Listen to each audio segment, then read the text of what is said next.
नमस्कार, the wire में आपका स्वागत है। मैं हूं आरफा खानम शेरवानी। पंजाब में उबाल आ रहा है और ये उबाल पिछले कुछ हफ्ते से लगातार देखने को मिल रहा है। अभी भी बार बार हमें बताया जा रहा है कि अमृतपाल सिंह सिर्फ कुछ ही इंच या कुछ ही, मैं कहूँगी, मीटर्स की दूरी पर है।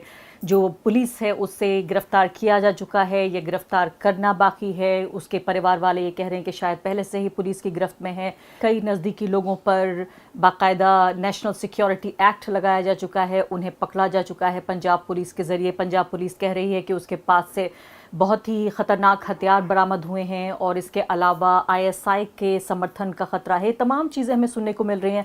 आखिर कौन है ये व्यक्ति जिसकी वजह से, जिसको गिरफ्तार करने के लिए पूरे राज्य में एसएमएस और साथ ही जो मोबाइल इंटरनेट की सर्विसेज हैं उन्हें बंद कर दिया गया है। इतना बड़ा लॉ एंड ऑर्डर की जो स्थिति है वो पैदा हो रही है। पंजाब किस ओर जा रहा है? क्या जो पुरानी यादें हैं पंजाब में, पंजाब को जो है स्थिर करने की तमाम कोशिशें हो चुकी हैं, क्या वो फिर से ताज़ा हो रही हैं? लेकिन खासकर इस व्यक्ति के ऊपर पूरे देश की निगाहें हैं। कौन है ये 30 साल से भी कम उम्र का व्यक्ति जो अब तक देश से बाहर रहा करता था दुबई में, अचानक आके कैसे पंजाब में जो बड़ा एक तबका भी पैदा हो गया है जो उसका समर्थन कर रहा है? ये सब कुछ हम जानने की कोशिश करेंगे कि पंजाब सरकार का इस पर क्या रवैया है, जो केंद्र की सरकार है वो क्या कह रही है, इंटेलिजेंस एजेंसियां, पुलिस क्या कह रहे हैं, और वो लोग खासकर कि जो पंजाब को बहुत बारीक तरीके से जानते हैं, बहुत नज़दीक से जानते हैं। मेरे साथ 3 खास मेहमान मौजूद हैं। मेरे साथ प्रोफेसर सुरेंद्र सिंह जोधका मौजूद हैं, जेएनयू से हमारे साथ जुड़ रहे हैं, जाने माने समाजशास्त्री हैं और पंजाब को बेहतरीन तरीके से समझते हैं। दूसरे खास मेहमान मेरे साथ जुड़ रहे हैं, राजीव खन्ना वरिष्ठ पत्रकार हैं और एसोसिएट एडिटर हैं द सिटीजन के। साथ ही मेरे साथ शिवेंद्र जुड़ रहे हैं, वो पंजाब से ही जुड़ रहे हैं और शुक्र है कि उनके घर पर ब्रॉडबैंड की फैसिलिटी थी जिसकी वजह से हम उनसे बात कर पा रहे हैं। मैंने दर्जन भर लोगों से वहाँ बातचीत करने की कोशिश की, सिर्फ टेलीफोन की सुविधा ही वहाँ अभी तक उपलब्ध है। सबसे पहले अगर शिवेंद्र मैं आपकी तरफ ही आ सकूँ, ताज़ा हालात अभी आपको किस तरह के नज़र आ रहे हैं? देखिए, अभी तक इन्होंने इंटरनेट बंद किया हुआ है, ये बहुत बड़ी दिक्कत आ रही है आरफा। हालांकि देखने वाली बात है कि इंटरनेट बंद करके अफवाहों का बाजार गर्म है। हालांकि मैं कल पंजाब के 5 या 6 डिस्ट्रिक्ट को कवर करके आया हूँ, कोई ऐसी बात नहीं है। पुलिस लगी हुई है। अमृतसर का जो एरिया, ब्यास वाला एरिया, वहाँ पुलिस की काफी नफरी है। बाकी माहौल कोई खास है ऐसा नहीं है। प्रोटेस्ट भी है कुछ कुछ जगह, बहुत कम। अब कहानी ये है कि जिस ढंग से, नाटकीय ढंग से उसको गिरफ्तार किया गया, क्योंकि आप गिरफ्तार करने के लिए 50 बंदों से पुलिस वाले भी उसको कर सकते थे। आपने 8 डिस्ट्रिक्ट की पुलिस लगा दी, फिर इसको इस तरह पेश किया कि जैसे पंजाब में कोई बहुत बड़ी चीज हो रही है। ये सारी कहानी मतलब एक पंजाब का जो तस्वीर है वो नेशनल लेवल पे बनाने की कोशिश की गई है, जो कि बिल्कुल एक अलग सी कहानी जो दिख रही है, एक अलग सी स्क्रिप्ट दिख रही है, जिसके तहत पूरे हिंदुस्तान को पंजाब की कोई अलग तस्वीर दिखाई जा रही है जो वास्तव में ऐसी है नहीं। जी, 100 से ज़्यादा लोगों को गिरफ्तार किया जा चुका है। राजीव खन्ना जी, क्या आप ये समझते हैं कि ये स्क्रिप्टेड है सब कुछ, एक अलग तरीके की तस्वीर भारत को दिखाई जा रही है? ये बहुत ही भारी भरकम शब्द हैं जिनका इस्तेमाल कर रहे हैं शिवेंद्र। जी अरफा, देखिए कुछ चीजें ऐसी हैं जो इस पूरे मामले में, जब आप पंजाब की बात करते हैं, मौजूदा हालात जो हैं वो बड़े फ्लूइड सिचुएशन वहां पर है। आप अमृतपाल सिंह की बात कर रहे हैं, पहली चीज तो यह है, सवाल ज्यादा है, जवाब बहुत कम है। और इसके लिए सीधे सीधे मैं तो कहूंगा कि जिम्मेदारियां जो हैं वो सरकारों की रहती हैं। और ये व्यक्ति जो कि गल्फ से आकर, यूएई से आकर यहां पर, और एकदम ही रेडिकल स्ट्रीम में एकदम एक मिटियोरिक राइज देखने में आता है पिछले 5-6 महीने में। अब सवाल यह है कि कोई व्यक्ति, मैं आपको सिर्फ एक एग्जाम्पल देता हूं। हम एक तरफ वाकिफ हैं सिद्दीक कप्पन के केस से, जो व्यक्ति अभी हाथरस पहुंचा भी नहीं था और उसे सिर्फ इसलिए अरेस्ट कर लिया गया था कि वो वहां जाकर कुछ कहानी लिखेंगे जिसको लेकर आगे प्रॉब्लम हो सकती है, मतलब मेयर एप्रीहेंशंस। और दूसरी तरफ ये अमृतपाल सिंह 6 महीने से लगातार इनकी बयान आ रहे हैं, इनकी जो कारगुजारियां हैं वो देखने में आ रही हैं, और 6 महीने तक इनके ऊपर कोई एक्शन नहीं होता। क्यों ऐसा है आप ये देखिए। और फिर इनके जो अजनाला का एपिसोड हम सब जानते हैं। अब जिस तरह की स्क्रिप्ट है वो देखिए ना, कि अजनाला एपिसोड पे पंजाब सरकार बुरी तरह घेर चुकी थी। उसके साथ साथ पंजाब में, केवल देखिए, पंजाब को होलिस्टिकली देखना बहुत जरूरी है। एक चीज जो बार बार दिल्ली का मीडिया गलती कर रहा है, वो दोहरा रहा है, वो ये है कि आप हर चीज को खालिस्तान या सेपरेटिज्म के प्रिज्म से नहीं देख सकते। पंजाब में इस समय आप देखिए हालात कैसे हैं। एक तरफ गैंगस्टर जो हैं वो इंटरव्यूज दे रहे हैं टेलीविजन चैनल्स को। पुलिस कहती है कि ये इंटरव्यूज पंजाब में नहीं दिए गए। अरे भाई, पंजाब में नहीं दिए गए तो कहां दिए गए? टेक्नोलॉजिकली आप क्या ये भी एस्टैब्लिश नहीं कर पा रहे कि इंटरव्यूज कहां से हो रहे हैं? दूसरी तरफ लॉ एंड ऑर्डर सिचुएशन जो है बहुत ही, मतलब मैं कहूंगा, दयनीय स्थिति में। तीसरी तरफ सिद्धू मूसेवाला जैसे कैरेक्टर का एक, मतलब कि अलग राइज है वहां पर। कल उनकी बरसी मनाई गई वहां पर पंजाब में। तो ये एक बिल्कुल देखिए, और इसका एक रूट्स अगर हम देखें पीछे जाकर, तो जहां तक मेरी जो लोगों से बातचीत हो रही है उसमें एक चीज आपको सामने आती है। किसान आंदोलन के बाद जिस तरह से पॉलिटिकल कॉन्शियसनेस बहुत बड़ी लोगों में, पर उसके बाद चीजें स्कैटर्ड थी। और जानने वालों का यह कहना है कि जब भी ऐसी सिचुएशन आती है कि चीजें स्कैटर्ड हो, तो राइट विंग जो है अपनी स्पेस बनाने की कोशिश करता है उसमें, और वही कर रहा है उन चीजों में। ये तमाम चीजें हैं जो मतलब कंफ्यूजिंग सिग्नल्स भी हैं, पर कहीं कहीं आपको चीजें बिल्कुल साफ तौर पर नजर भी आती हैं कि क्या हो रहा है यहां पर। अब बात यह है कि कोई व्यक्ति 6 महीने से जो कर रहा है, आप उस पर कोई एक्शन नहीं ले रहे, और फिर अजनाला जैसा एपिसोड होता है। और देखिए, शिविंदर की बात से मैं वहां तक सहमत हूं बिल्कुल कि पंजाब में आप अगर ये कहें कि अमृतपाल सिंह का बहुत ज्यादा समर्थन है, बिल्कुल नहीं है। एक ये सोशल मीडिया द्वारा क्रिएटेड हाइप भी है। ठीक है, पंजाब में एक रेडिकल स्ट्रीम रही है। आप ये चीज क्यों भूलते हैं कि गोल्डन टेम्पल कॉम्प्लेक्स में आज भी जरनैल सिंह भिंडरावाले का मेमोरियल मौजूद है वहां पर। राजीव जी, ये कुछ, जी हाँ, ये पुरानी कुछ यादें हैं, कड़वी यादें जो ताज़ा हो रही हैं। मैं आऊँगी भिंडरानवाले पे भी, और क्यों ये तमाम सवाल उठाए जा रहे हैं, लेकिन प्रोफेसर जोधका को मैं बहस में शामिल कर लेती हूँ।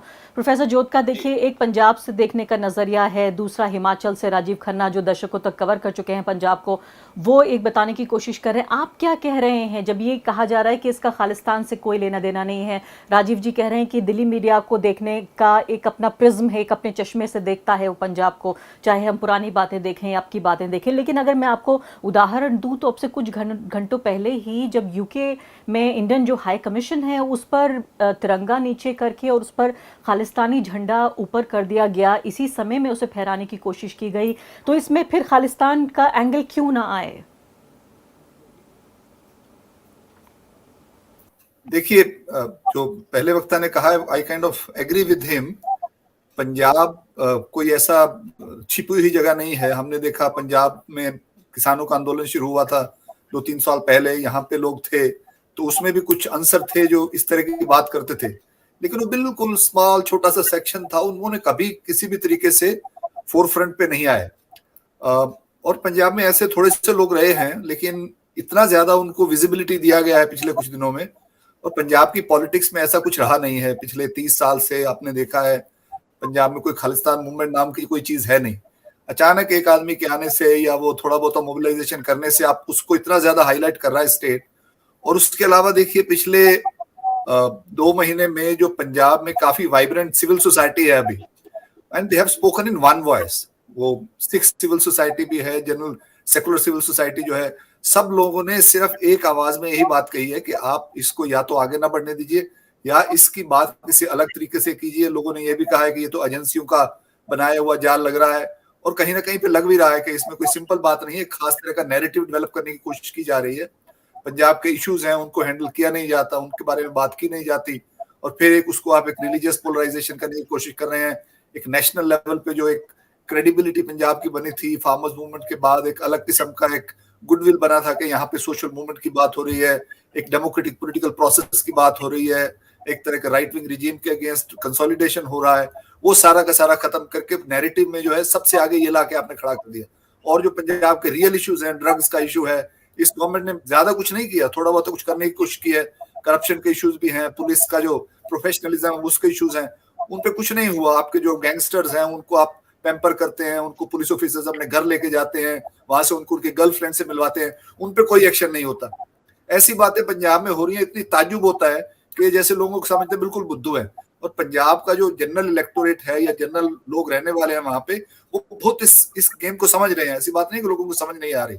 शरेआम आके लोगों ने ओपनली क्रिटिसाइज किया इस तरह के जो खालिस्तान की जो लोग बात करते हैं। उनकी बात करने के बजाय आप एकदम से मीडिया में हाईलाइट कर रहे हैं, और ये कोई, मेरे को लगता है ये कोई अच्छी चीज नहीं है, और इसको किसी न किसी तरीके से इस पे समझदारी से बात करना चाहिए लोगों को। और एक सब टेरेनियन लेवल पे एक अलग किस्म का पोलराइजेशन हो रहा है जो बहुत खतरनाक हो सकता है। इसमें मूवमेंट में कुछ नहीं है, लेकिन इसको मीडिया के थ्रू जिस तरह से एक नैरेटिव बनाया जा रहा है, वो मेरे को लगता है ज्यादा सोचने की बात। किस पोलराइजेशन का जिक्र कर रहे हैं आप? किस तरह का पोलराइजेशन? कई लेवल का हो रहा है पोलराइजेशन। एक तो आप पंजाब के अंदर जो है, जो हिंदू कम्युनल वोटर पहले रहा है, वहां पे वो कोई नई बात नहीं है। वहां पे भी शिवसेना जैसी छोटी छोटी ऑर्गेनाइजेशन है, बिल्कुल इनसिग्निफिकेंट सी है, उनको एक शय दे रहे हैं आप, उनकी वॉइस जो है उसको विजिबलाइज कर रहे हैं कि देखिए सब ये खालिस्तान की बात करेंगे तो हम फिर अपना अलग तरीके से उनको टैकल कर लेंगे, अब ये हिंदू राज है, हिंदू राष्ट्र है। दूसरे लेवल पे, एक नेशनल लेवल पे, आप व्हाट्सएप ग्रुप्स पे देखिए, आप नैरेटिव चल रहा है कि हाँ भाई हम इनको सबक सिखा देंगे, ये कर देंगे, वो कर देंगे, और वो उससे काफी जो है सिखों में एक एंजाइटी भी है और गुस्सा भी है। और ये जो बाहर हो रहा है, देश के बाहर हो रहा है, उसका भी कोई मालूम नहीं कौन करा रहा है, कैसे हो रहा है, किस तरह होता है, कब हो जाता है, कब नहीं होता। ये जो चीजें हैं, एक अजीब किस्म का एक माहौल बन रहा है जिसमें कुछ सिखों को लगेगा कि उनको बिल्कुल एक तरह का जो सोचने चाहते हैं अपने तरीके से, उनको आप एकदम से वो टारगेट कर रहे हैं, और उस तरह को वो कि है नहीं। लेकिन वो डेमोक्रेटिक पॉलिटिकल प्रोसेस जो पंजाब ने, क्योंकि बीजेपी को सपोर्ट कभी नहीं किया, तो मेरे को लगता है कहीं ना कहीं से उसके साथ रिलेटेड है ये सारा का सारा मसला। जी हाँ, शिवेंद्र और राजीव जी, दोनों मैं चाहती हूँ कि आप इस सवाल का जवाब दें। बहुत सारी ऐसी चीज़ें हैं इस पूरे मुद्दे के इर्द गिर्द जो एक तरह की मिस्ट्री, एक तरह की रहस्यमय तस्वीर हमारे सामने पेश करती हैं। मेरे सवाल के दो हिस्से हैं। एक हिस्सा है जो कि उभर रहा है प्रोफेसर जोधका की बात से, जो पिछले कई महीने से लगातार मैं सुन रही हूँ कि जो वहाँ माइनॉरिटी पॉपुलेशन है, हिंदू पॉपुलेशन, उसको एक तरह से रेडिकलाइज करके एक इसको हिंदू सिख मामला बनाने की कोशिश हो रही है, जिससे फ़ायदा हम जानते हैं सीधे सीधे एक पॉलिटिकल पार्टी को मिल रहा है। क्योंकि हम जानते हैं कि पंजाब हमेशा, उसका अपना दिल है, अपना दिमाग है, देश जो भी कुछ सोच रहा हो पंजाब अपने तरीके से समझता है, सोचता है। दूसरी तरफ एक तरह से अमृतपाल जैसे लोग हैं जिनका ये बताया जा रहा है कि समाज में उनको लेकर समर्थन है, वो सिक्खी को दोबारा जिंदा करने की कोशिश कर रहे हैं। अब ये एक सिख मेजॉरिटी स्टेट में सिक्खी को दोबारा जिंदा करने के क्या मायने हैं? एक तरफ ये भी कहा जा रहा है कि वो व्यक्ति जो बहुत ही बुनियादी बेरोजगारी और ड्रग्स से जुड़े हुए और इस तरह के मुद्दे उठाने की कोशिश कर रहा है, इसलिए एक तरह का एक रेजोनेंस आम जनता के बीच में उसको मिल रहा है। ये दोनों सवालों के हिस्से को मैं चाहती हूँ दोनों सिरों से आप उठाएं। आरफा, देखिए, शायद मैं कर देता हूँ। पंजाब को हमें समझना होगा। 47 में पंजाब का बंटवारा हुआ, ये एक बहुत बड़ा दर्द था पंजाब का। फिर चलते चलते आप हरित क्रांति में से आए, 80 का दशक आया जहां दोनों तरफ से तशद्दुद हुआ, स्टेट की तरफ से भी हुआ, फिर खालिस्तानी दहशतगर्दों की तरफ से भी हुआ। फिर ये सारे के चलते चलते स्टेट की ये कोशिश रही कि जैसे यूनिवर्सिटियों में पॉलिटिक्स नहीं, इलेक्शन नहीं हुए।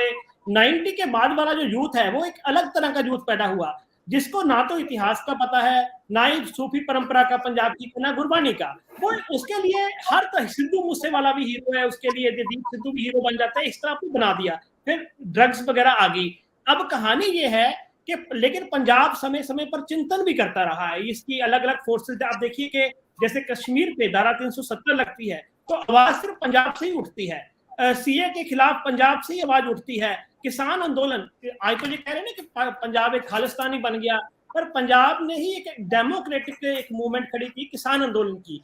अब बीजेपी एंड कंपनी को ये सारी चीजें कहीं ना कहीं रड़क रही थी, तो इस तरह के एलिमेंट पैदा किए। जैसे दीप सिद्धू भी था, दीप सिद्धू वही बातें करता था जो कि बीजेपी को सूट करती थी। और अमृतपाल, अब अमृतपाल का आप देखिए राइज कैसे हुआ। आराम से जो बंदा दुबई से आता है, दुबई से उसी समय एक अमेरिकन जर्नलिस्ट अंगद सिंह आया, अंगद सिंह को तो आपने एयरपोर्ट से वापस कर दिया, पर ये आराम से पंजाब में एंट्री करता है, आए दिन ये क्रिश्चियन के बारे में बोलता है, आए दिन ये नफरती भाषण करता है। इस पे आपने कोई कार्रवाई नहीं की, ना ही सेंट्रल गवर्नमेंट ने, ना ही इसका क्या कहते हैं स्टेट गवर्नमेंट ने। यहां तक ये जो नैरेटिव उठा रहा है वो सूट किसको करते हैं? ये धर्मांतरण का मुद्दा उठाता है। सिख धर्म में कोई धर्मांतरण वगैरह की कोई चीज ही नहीं है। सिक्खी की सीधी कहती है कि अपने धर्म पे अटल रहो, यदि कोई छोड़ के जाता तो जाने दो। ये 14 में भी बीजेपी ने, जब बीजेपी आई थी तो कोशिश की गई थी, ड्रामा किया गया था, कुछ इन्होंने दलितों को क्रिश्चियन से दोबारा सिख बनाने की कोशिश की थी। उस समय के अकाल तख्त के जथेदार ने इसकी मुखालफत की थी बकायदा। अब इस तरह का माहौल बनाया जा रहा है कि जो बीजेपी का नैरेटिव है ये ले देके वही कर रहा था। अब बीजेपी की कोशिश ये है कि एक वैक्यूम है बहुत बड़ा, सिख धर्म में भी लीडरशिप का वैक्यूम है और पॉलिटिकली वैक्यूम भी है। जैसे कांग्रेस पार्टी भी कमजोर है, अकाली दल भी कमजोर है, आम आदमी पार्टी का पहले जैसा प्रभाव नहीं है, उन्होंने गवा दिया अपना 1 साल से पहले ही, कम समय में गवा दिया। अब बीजेपी चाहती है कि उनके उस तरह तो पैर नहीं लग रहे पंजाब में, क्यों ना ज्यादा से ज्यादा पोलराइज किया जाए।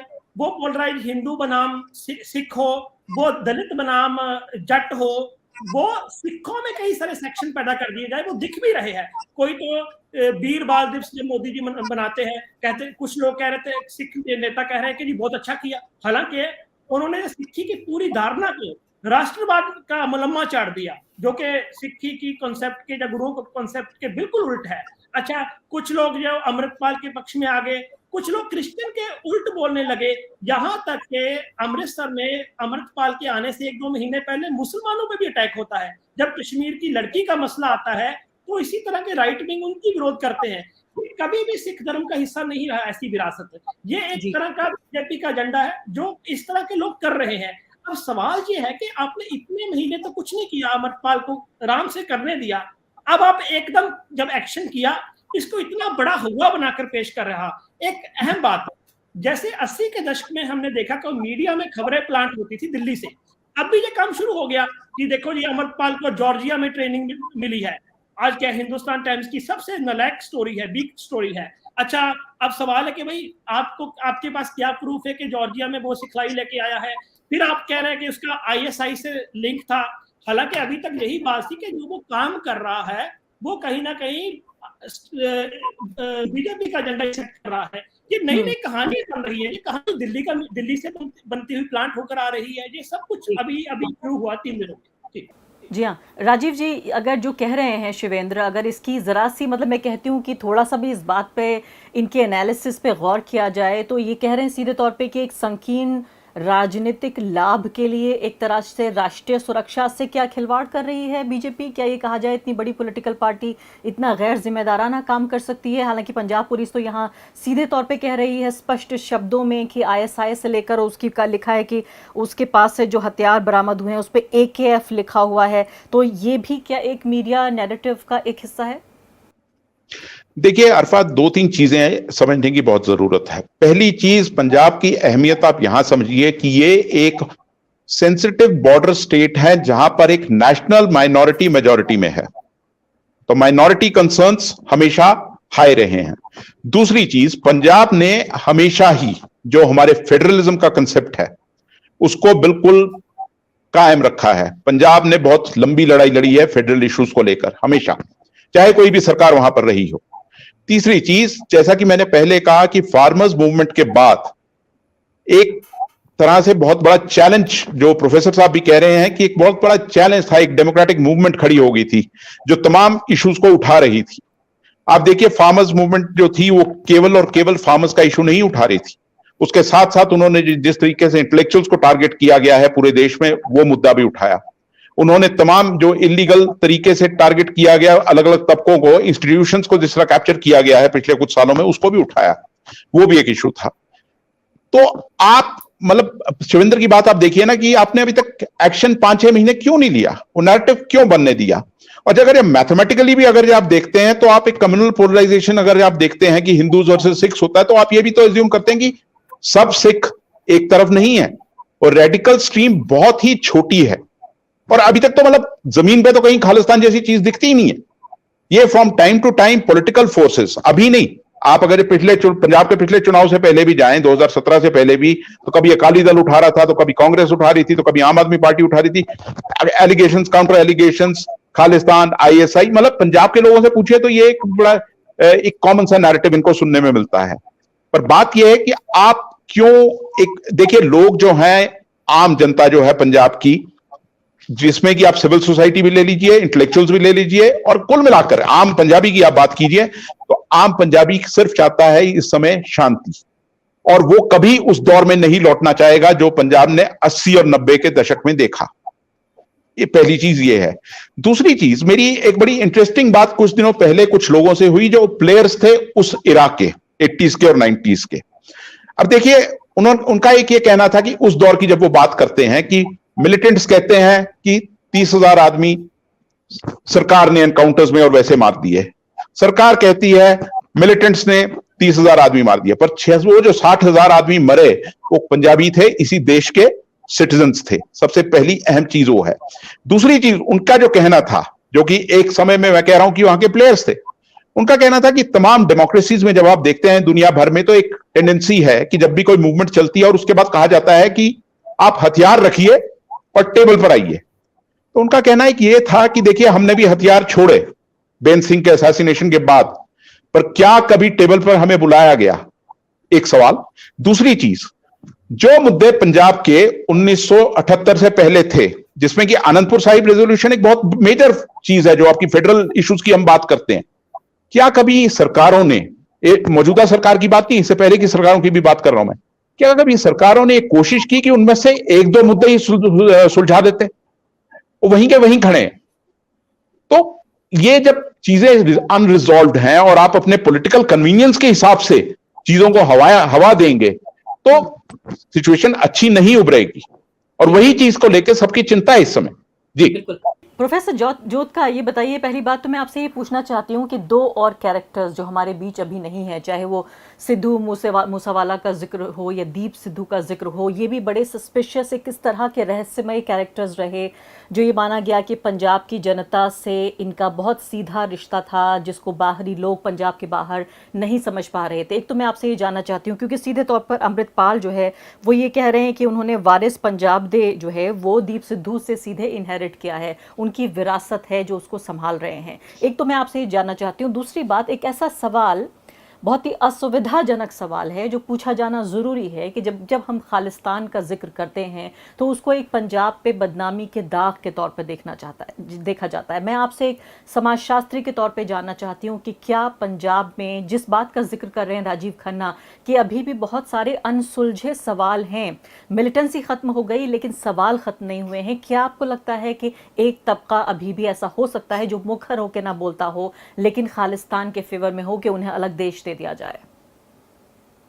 दो तीन चीजें अलग अलग करनी पड़ेंगी इसमें। जब हम खालिस्तान की बात करते हैं तो उसमें काफी चीजें इकट्ठी कर देते हैं। पंजाब में एक तो रीजनल इश्यूज हैं, जो रीजनल इश्यूज बहुत पुराने पड़े हैं, जो आई थिंक खन्ना जी पहले कहने की कोशिश कर रहे थे। पानियों का इशू है, टेरिटरी का इशू है, कैपिटल का इशू है, और ये इश्यूज लोगों के दिमाग में अभी है। जब पानी की बात आती है तो खेती से जुड़ी है, उनकी आर्थिकता से जुड़ी बात है, और फिर वो SYL का इशू निकलता रहता है तो फिर लोगों को एंग्जाइटी होने लगती है। दूसरा इसमें जो है सिखों के अपने रिलीजियस इश्यूज हैं, जो आई थिंक पहले भी राजीव जी ने बात की, किस तरह से अकाली दल के, हाँ दूसरे वक्ता बात कर रहे थे कि जो श्रोमणी अकाली दल जो सैड है, बादल ग्रुप वाला, बादल फैमिली वाला, उसके डिक्लाइन से और उनकी पूरा डीलेजिटिमाइजेशन हो गया सिखों के दिमाग में। तो सिख कौम को रिप्रेजेंट करने वाला एक जो कोई इदारा जो है वो रहा नहीं है पंजाब में अभी। और उनके इश्यूज हैं, खास तौर पे जो पिछले 3-4 साल में बड़े 5-6-7 साल से चल रहे हैं, हाईलाइट हुए थे, वो बेअदबी के इशू थे। गुरु ग्रंथ साहब की बेअदबी हुई थी और उससे लोगों जुड़े हुए हैं, उनकी जो भावना जुड़ी है, लोगों की वहां पे शहादत भी हुई है। और इस गवर्नमेंट ने भी प्रॉमिस किया था कि आते ही हम काम करेंगे उस पे, शहादत के इश्यूज का जो लोग हैं वो आइडेंटिफाई करेंगे, और वो रिपोर्ट्स हैं इनके पास। और इन्हीं के बंदे, इनका अपना जो है कि MLA, इलेक्टेड MLA है, और वो हालांकि सिख नहीं है, वो बिहार का पुराना ब्यूरोक्रेट है, और वो इलेक्शन लड़ा, और वो ही है सबसे आगे जो उस इशू को जो चैंपियन कर रहा है, बिल्कुल सेकुलर तरीके से, कम्युनल नहीं बना रहा। और उसको लेके देखिए जो लोगों में भावना है, उसको लेके उसको सपोर्ट कर रहे हैं, उसकी he is not representing the Sikhs, वो बिल्कुल जस्टिस की बात कर रहा है और उसको लेके कुछ करना चाहिए। और इनका अपना बंदा है, लेकिन उन्होंने बिल्कुल उसको मार्जिनलाइज कर दिया। वो जो बेअदबी के इश्यूज हैं उसको लेके सिखों में रोष बहुत ज्यादा है कि ये कुछ कर नहीं रहे, और वो सारे के सारे कॉन्फ्लेट करके ये बहुत कन्वीनियंट हो जाता है कि आप उसको खालिस्तान की बात कर दी। पॉलिटिकल इश्यूज हैं, ऑटोनॉमी के इश्यूज हैं, आइडेंटिटी के इशू है। सिख चाहते हैं कि हमारी जो अपनी अलग से आइडेंटिटी है उसको कोई ना छेड़े, और उस आइडेंटिटी में फिर पॉलिटिकल इश्यूज भी आते हैं। उसी के साथ जुड़ा है ऑटोनॉमी का इशू, उसी के साथ जुड़ा है पंजाब का इशू। पंजाब की और कोई बात नहीं करता, सिर्फ सिख पॉलिटिकल एक्टर्स ही बात करते हैं, वो एक हिस्टोरिकल रीजंस रहे हैं, उसको अलग से बात कर सकते हैं। तो इन चीजों को एक अलग अलग से करके देखना बहुत जरूरी है। और किसी ना किसी से तरीके से वो दीप सिद्धू और मूसेवाला उन एंजाइटीज को, उन एस्पिरेशंस को आर्टिकुलेट तो कर रहे थे। दीप सिद्धू ज्यादा पॉपुलर नहीं था, एक यूथ के सेक्शन के आगे ज्यादा नहीं गया उसका, लेकिन सिद्धू मूसेवाला का एक अपना कल्चरल इडियम था जिसके साथ वो बहुत सारे लोगों को जोड़ रहा था, एक नए तरह की लैंग्वेज इन्वेंट करने की कोशिश कर रहा था, जिसको हमने किसी ने नहीं समझा।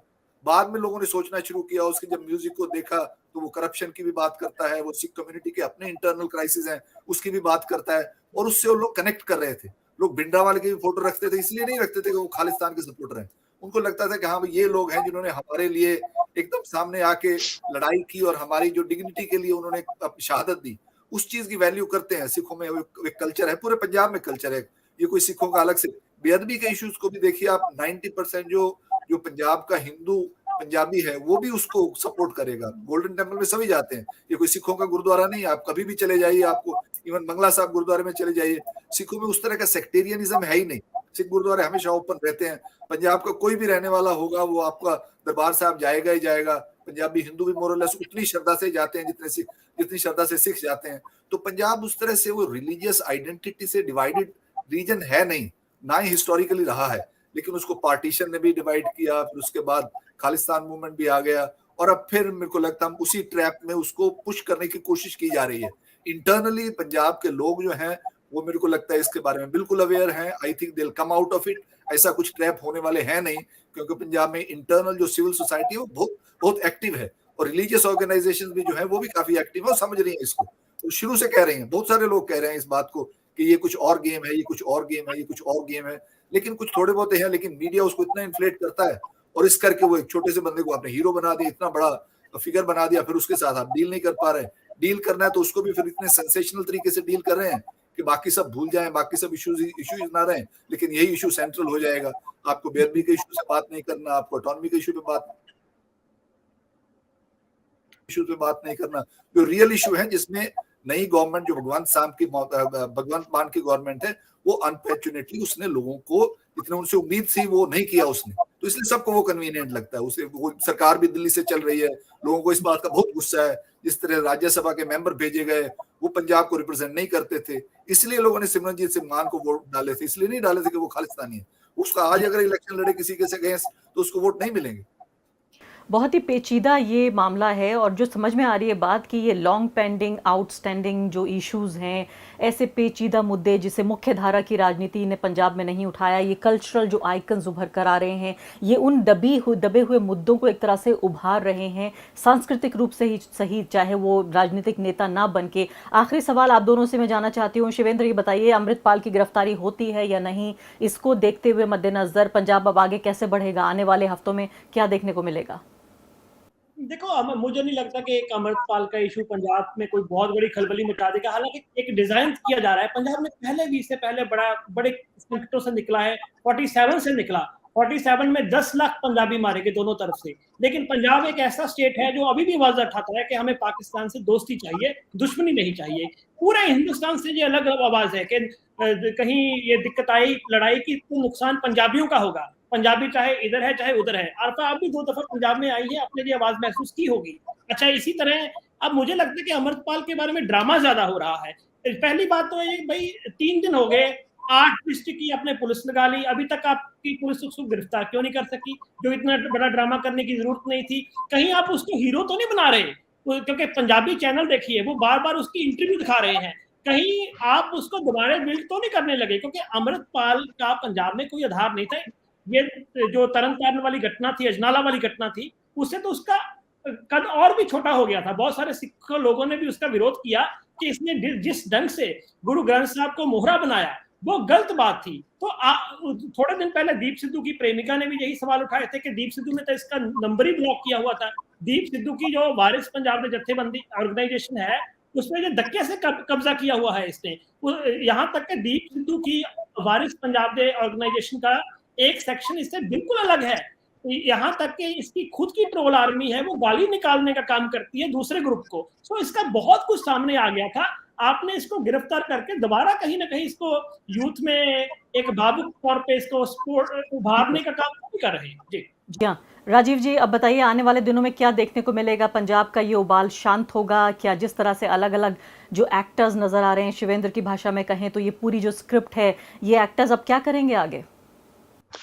देखिए अरफा, हम सब जानते हैं कि ये एक पॉलिटिकल गेम भी है इसमें, और अमृतपाल तो ये पूरे चेस बोर्ड का एक मोहरा है सिर्फ।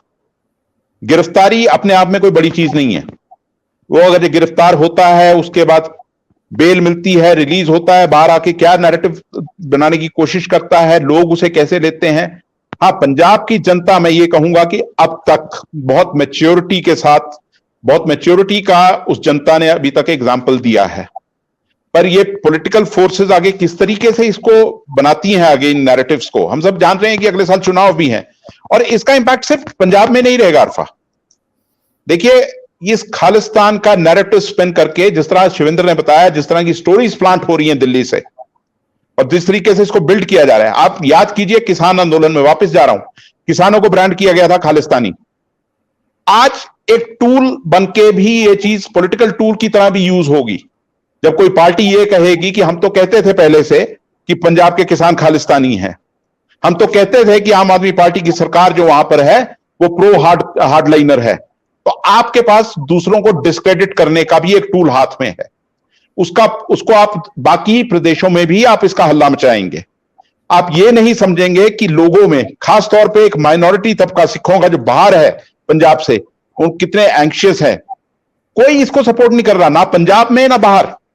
अगर ये ऐसा होता तो लोगों ने जिस तरीके से खुलकर आकर, जिस तरीके से क्रिटिसाइज किया है उस पूरे अजनाला एपिसोड को, जहां पर ना सिर्फ आपने एक मॉब जाके पुलिस स्टेशन को कैप्चर करता है, बल्कि गुरु ग्रंथ साहिब को एज ए शील्ड यूज करता है, लोगों ने खुलकर उसको क्रिटिसाइज किया है।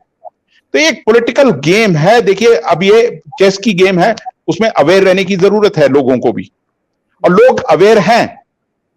अब बात यह है कि देखिए, आप अगर ये हर चीज को पॉलिटिकल अपॉर्चुनिटी देखेंगे तो मामला गलत होता है। आप अगर ये अपने पॉलिटिकल डिफरेंस भूलकर अगर ये आप कंट्री के हित में बात करते हैं, सोसाइटी के हित में बात करते हैं, तो मामला दूसरा होता है। वो अब देखना होगा आने वाले दिनों में किस तरफ बात जाती है। हमारी नजर रहेगी बदलते हुए घटनाक्रम पे, पंजाब में जो भी कुछ होता है। तीनों मेहमानों का बहुत बहुत शुक्रिया। द वायर के और वीडियोस देखने के लिए सब्सक्राइब करें और बेल आइकन पर क्लिक करें। स्वतंत्र पत्रकारिता की आर्थिक मदद करने के लिए डिस्क्रिप्शन में दिए गए लिंक पर जाएं और अपनी राशि चुनें।